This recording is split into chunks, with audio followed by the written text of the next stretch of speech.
যুদ্ধ শুধু রক্ত ঝরায় না, কেড়ে নেয় ঘর সংসার, মুখের হাসি আর ভবিষ্যতের সব রঙিন স্বপ্ন। গাজা উপত্যকার প্রতিটি সকাল যেন এক নতুন যুদ্ধের সূচনা, আর তা হলো বেঁচে থাকার যুদ্ধ। চারদিকে শুধুই ধ্বংসস্তূপ আর স্বজন হারানোর কান্না। আবার মাঝে মধ্যে এই অন্ধকারে জেগে ওঠে আশার আলো, যা মনে করে দেয় মানবতা এখনো বেঁচে আছে। আজ আমরা শোনাবো তেমনই একটি মানবতার গল্প। একটি নবজাতক, একটি নাম, আর সেই নামের পেছনে থাকা এক বিস্ময়কর কৃতজ্ঞতার গল্প। গাজার এক সাধারণ দম্পতি, যাদের জীবন একসময় ছিল অন্য সাধারণ মানুষের মতোই, কিন্তু হঠাৎই কেন যেন সব লণ্ডভণ্ড হয়ে গেল। থাকার জায়গা, নিরাপদ চলাফেরা, নিশ্চিন্তে ঘুমের অধিকার, সব নিমেষেই হারিয়ে গেল। যুদ্ধ সব কেড়ে নিল। প্রতিদিন খাবারের জন্য যুদ্ধ, প্রতি রাতে বোমার আতঙ্ক। এমন এক সময় তারা জানতে পারলেন তাদের জীবনে আসছে এক নতুন অতিথি। সন্তান জন্মানোর খবরটা তাদের মাথায় আকাশ ভেঙে পড়ার মতোই মনে হইল। দেশের এই অবস্থা, খাবার নেই, হাসপাতাল নেই, নেই আশ্রয়।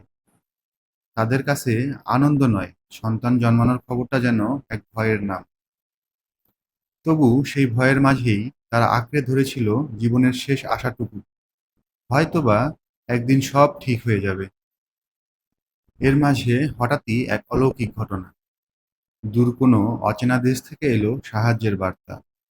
আকাশপথে, স্থলপথে পৌঁছে দেওয়া হলো কিছু ত্রাণের প্যাকেট। ভেতরে শুকনো খাবার, ঔষধ, শিশু খাদ্য ও জীবন রক্ষা করার কিছু উপকরণ। দম্পতি দেখলেন প্যাকেটের গায়ে লেখা এক দেশের নাম। দূরের এক দেশ, ছোট্ট দ্বীপরাষ্ট্র, নাম সিঙ্গাপুর। সেই মুহূর্তে সিঙ্গাপুর তাদের কাছে কেবল একটি দেশ নয়, এটি হয়ে উঠল আশার প্রতীক, মানবতার আরেক নাম।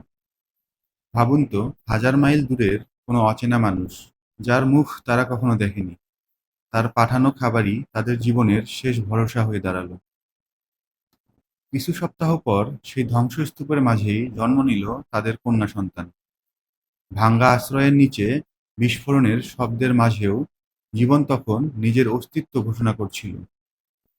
যখন সন্তানের নাম রাখার সময় এলো, তখন তাদের মাথায় কোনো ঐতিহ্য বা ধর্মীয় কোনো নাম আসলো না।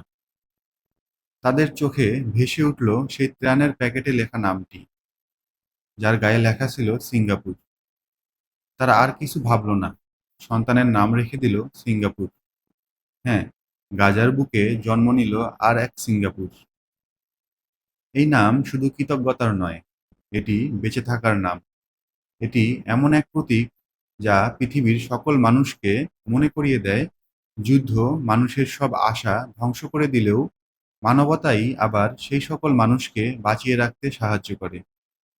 ছোট্ট সিঙ্গাপুর যখন একদিন বড় হবে, তার নামের পেছনের গল্প তাকে মনে করিয়ে দেবে তার জীবন বেঁচে আছে দূর কোনো দেশের মানুষের মানবতার কারণে।